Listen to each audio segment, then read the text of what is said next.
একসময় রাজনৈতিক বঞ্চনার অভিযোগে আলোচিত ছিল বগুড়া, আর এখন সেই বগুড়াকেই ঘিরে ঘোষণা আসছে একের পর এক মেগা প্রকল্পের। প্রশ্ন উঠছে, গোপালগঞ্জের পর কি এবার উন্নয়নের নতুন কেন্দ্রবিন্দু হতে যাচ্ছে বগুড়া? সরকারের পরিকল্পনা অনুযায়ী বগুড়া বিমানবন্দরকে আন্তর্জাতিক মানের বিমানবন্দরে উন্নীত করা হচ্ছে। শুধু তাই নয়, এখানেই অনুমোদন পেয়েছে উত্তরাঞ্চলের প্রথম বিমান বাহিনীর বিমান ঘাঁটি। ভবিষ্যতে বাংলাদেশ বিমান বাহিনীর নতুন যুদ্ধ বিমানও এই ঘাঁটিতে যুক্ত হবে বলে জানিয়েছে সরকার। প্রতিরক্ষা খাতের পাশাপাশি শিল্পায়নেও বড় পরিকল্পনা রয়েছে।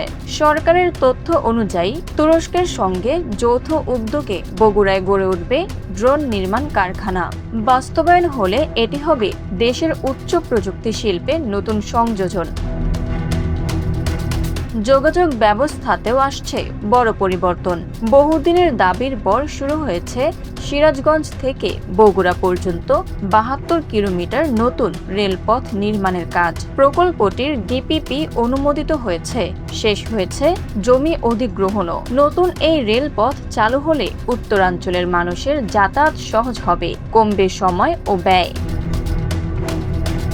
বগুড়া স্টেডিয়াম আন্তর্জাতিক টুর্নামেন্টের ভেন্যু হিসেবে খেলা আয়োজনেরও পরিকল্পনা রয়েছে। সরকারের দাবি, দেশের ১১টি জেলার মানুষের যাতায়াত ও পণ্য পরিবহনের গুরুত্বপূর্ণ কেন্দ্র হওয়ায় বগুড়াকে ঘিরে নেওয়া হচ্ছে দীর্ঘমেয়াদী উন্নয়ন পরিকল্পনা। বিমানবন্দর, বিমান ঘাঁটি, ড্রোন শিল্প এবং নতুন রেলপথ সব মিলিয়ে উত্তরাঞ্চলের অর্থনীতিতে নতুন সম্ভাবনার বার্তা দেখছে সরকার। Bangla affairs news desk.